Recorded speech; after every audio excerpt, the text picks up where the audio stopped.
Hello, everyone, and welcome back to Horror Stories.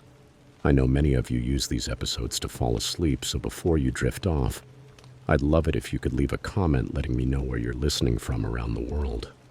Also, don't forget to like and subscribe if you're enjoying the episodes. Story 1. I never imagined I'd ever tell this story, but people need to know what truly exists out there. My wife and I loved exploring remote places, and Denali National Park in Alaska was always at the very top of our list. It's a breathtaking stretch of untouched wilderness, miles of snow-covered mountains and dense forests that run as far as the eye can see. But it also has a dark side, something you'll never see mentioned in the tourist brochures. We planned a one-week trip, just the two of us, far away from guided excursions and the crowded visitor spots. I had everything mapped out: camping near Wonder Lake, hiking lesser-used trails, exploring the wilderness in depth, and enjoying the isolation. We were both experienced hikers, so the risks didn't worry us. At least not the usual ones like bears or wolves. If only I'd known what was really waiting for us. The first few days felt like a blessing. Clear skies, clean air, and that kind of silence you only find that far north. We saw moose, eagles, and even a grizzly at a safe distance.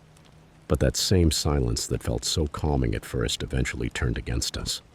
Because when the silence breaks in a place like Denali, it means something is getting close. It was the fourth night when everything started to go wrong. We were camped in a small clearing surrounded by thick trees, with the mountains always looming in the distance. It was late, maybe around 10, but summer kept the sky a soft, washed-out blue. We were sitting by the fire warming up when we heard something moving through the brush. At first it didn't sound that close, but it was big. You can tell when something has weight, when it's heavy enough to snap branches as it moves. At first I assumed it was another moose, or maybe a bear.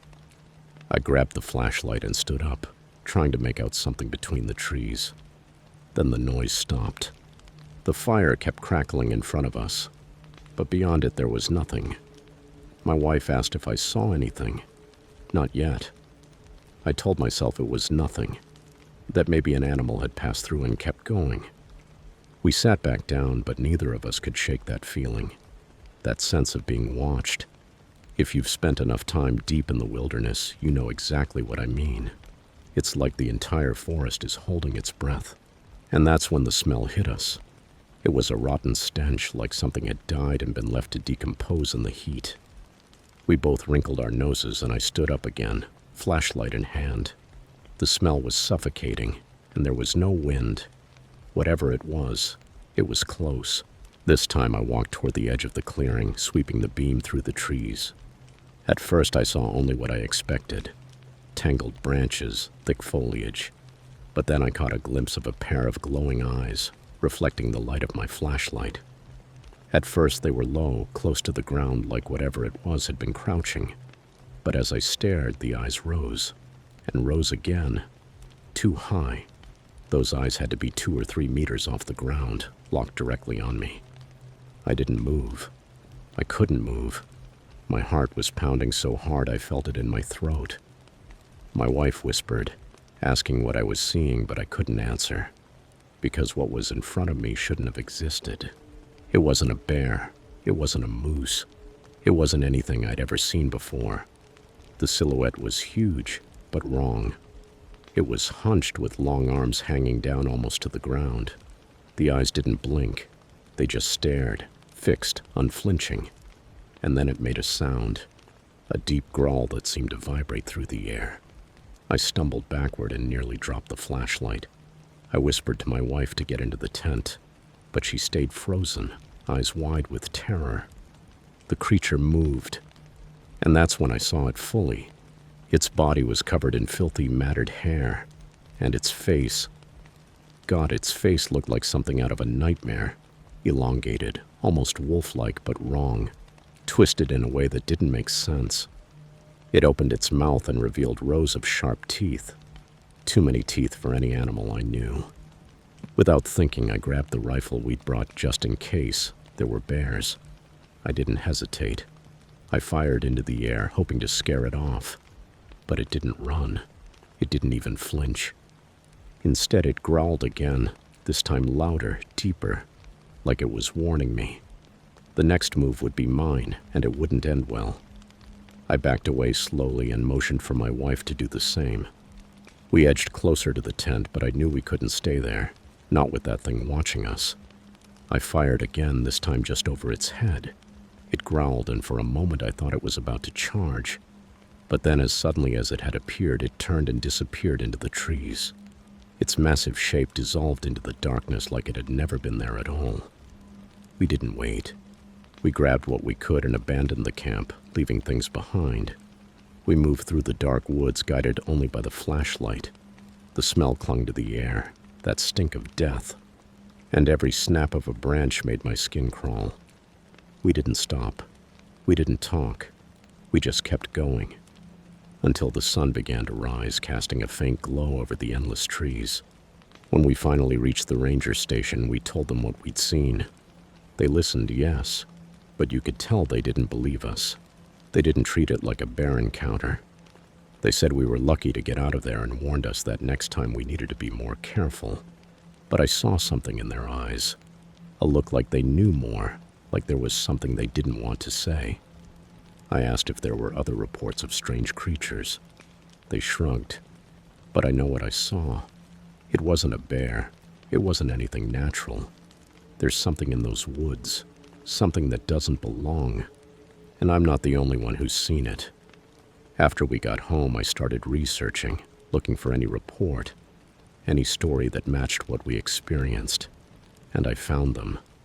Accounts of creatures, monsters that roam the deep forests of Alaska, attack tourists and leave behind nothing but blood and bones.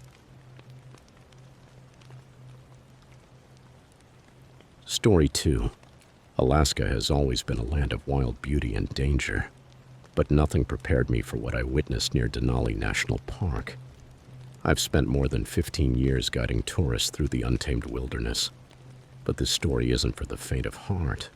It's the kind of thing you'd never believe, unless you saw it with your own eyes. And believe me, I wish I hadn't. It was late August, right when the tourist season was starting to wind down.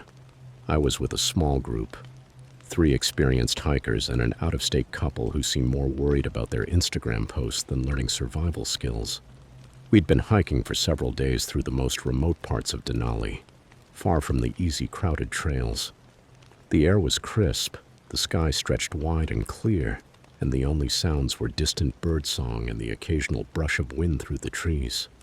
The group was in good spirits, especially after spotting a herd of caribou grazing in the distance. We were nearing a quiet, isolated spot by a river, perfect for ending the day. When the sun began to sink toward the horizon, painting the sky in oranges and reds, we gathered around the fire. We shared stories and roasted what little food we had left. At first, everything felt normal, but when night fell, something changed. I noticed it before anyone else. The wind died and the forest around us became unnaturally still. The birds stopped. The whisper of leaves stopped. Only silence remained. It wasn't the comforting kind of silence you expect in the wilderness. It was the silence that pins a feeling to the back of your neck. The silence that makes you feel. As my eyes adjusted to the dim glow of the fire, a faint whispering sound came from beyond the trees, too subtle for the rest of the group to notice. At first I thought it might be a small animal moving through the brush, but the feeling in my gut told me otherwise. One of the hikers, a guy named Jake, stood up to go relieve himself in the woods. He didn't think twice about it. He joked about becoming one with nature and disappeared into the darkness. That's when we heard the first sound, low, guttural, and wrong. It wasn't a bear. It wasn't a wolf. I can promise you that. I've heard every animal call you can imagine out in this wilderness. But that was something else. Jake didn't come back right away.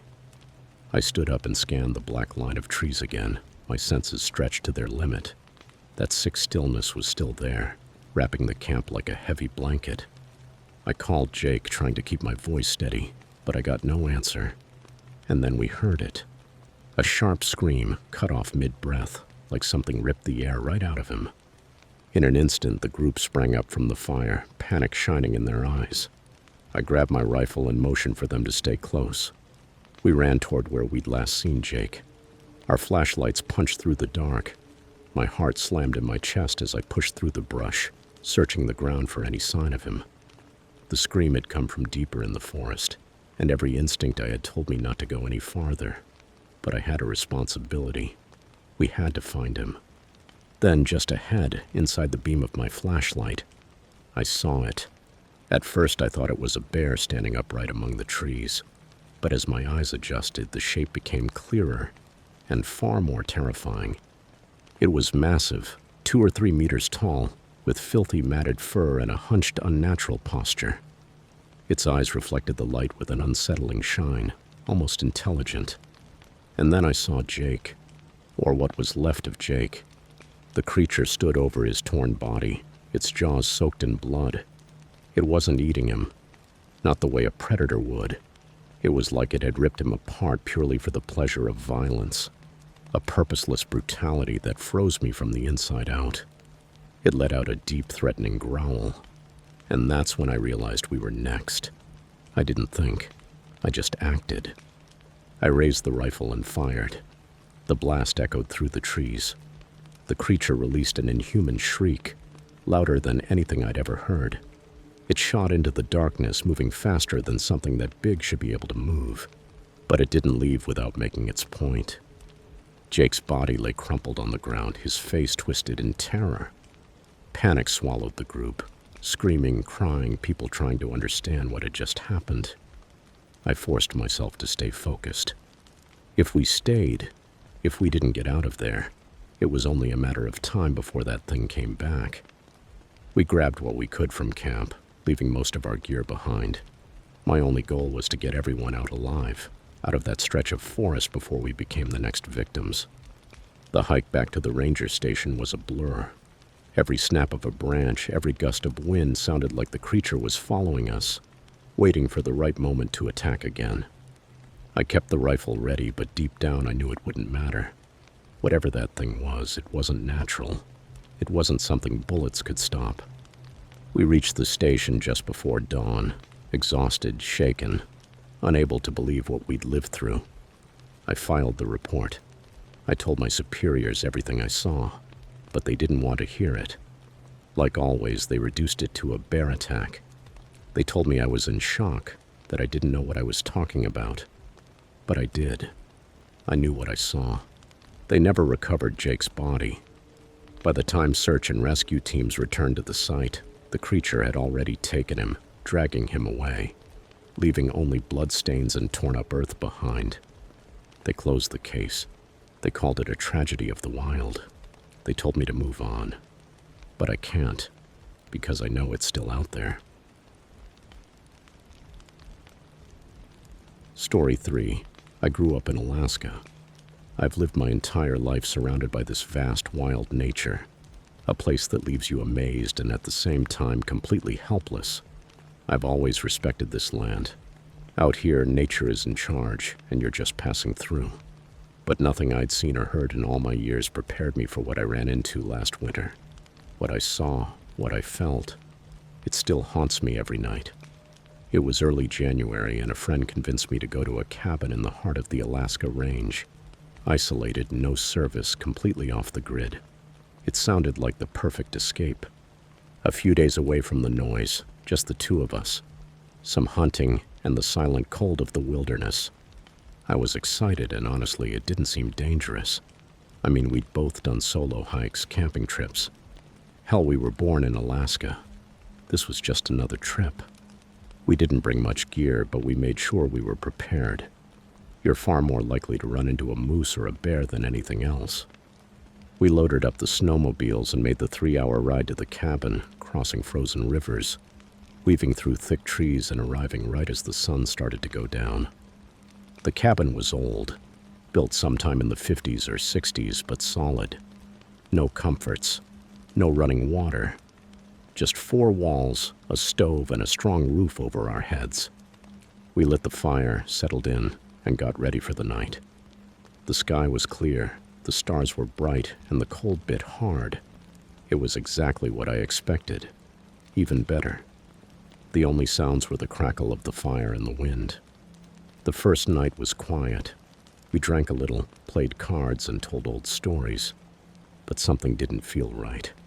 When I stepped outside near midnight to relieve myself, the wind had stopped, turning into an unsettling stillness, and the air felt heavy.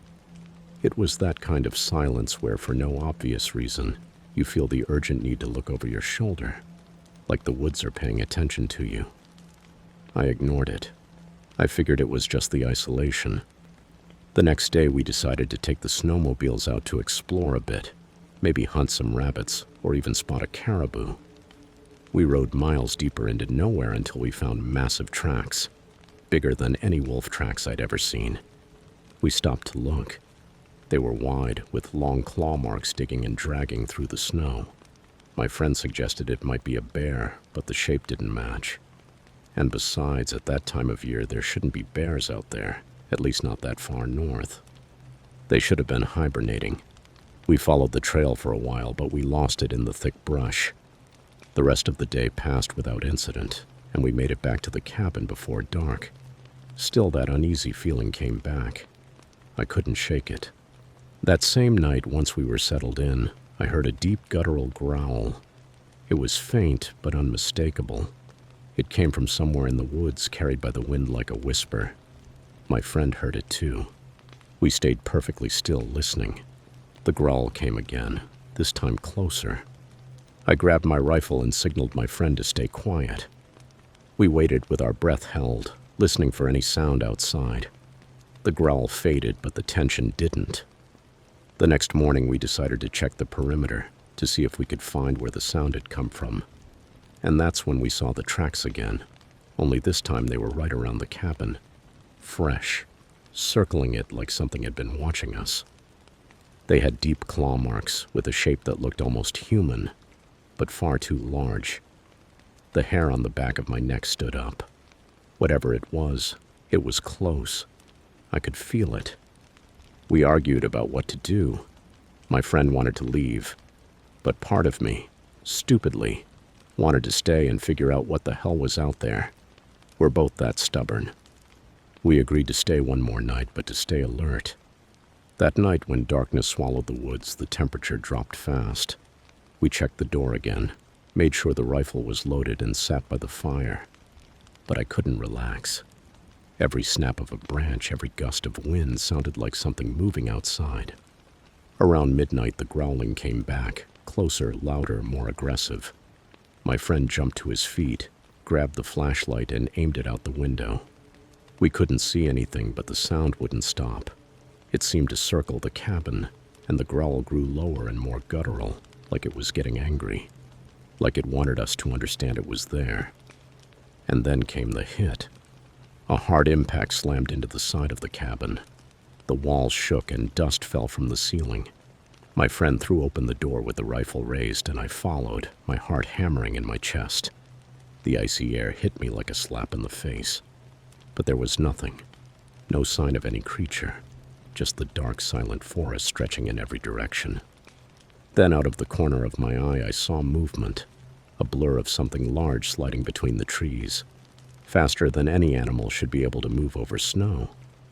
My friend saw it too and muttered a curse under his breath.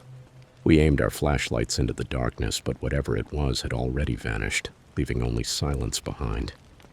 We spent the rest of the night awake, too shaken to sleep. The growling didn't return, but the feeling of being watched never went away. As soon as morning came, we packed everything up and decided it was time to leave. While we loaded the snowmobiles, that heavy, oppressive stillness came back. No birds, no wind, nothing, except the crunch of our boots in the snow. We didn't talk much on the ride back to civilization, but I couldn't shake the feeling that something was tracking us, keeping pace just beyond the tree line. I don't know what we ran into out there. I've heard stories from Native Alaskan communities about creatures that roam the wilderness. Things older than any of us. Things that shouldn't exist. But now I believe them. It's like a silent pact. What we saw, what we felt, stays out there, buried in the merciless, soulless cold of the Alaskan wilderness.